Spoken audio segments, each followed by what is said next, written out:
পুরুষ পরিশ্রম করতে হয়, পরিশ্রমের মাঝেই সফলতা খুঁজে পায়।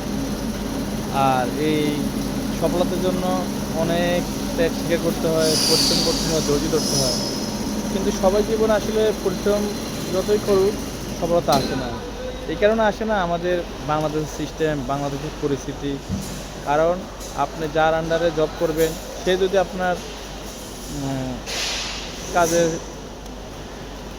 যে যে দক্ষতা আছে ওটা বলে আপনার মূল্যায়ন করে তাহলে অবশ্যই আপনাকে ভালো কিছু হবে। আর যদি আপনি কাজ করলেন ঠিকই কিন্তু আপনার মূল্যায়নটা করলো না, কিন্তু আপনিও এখান থেকে সফলতা পাবেন না, কারণ আপনি কষ্ট করলেন।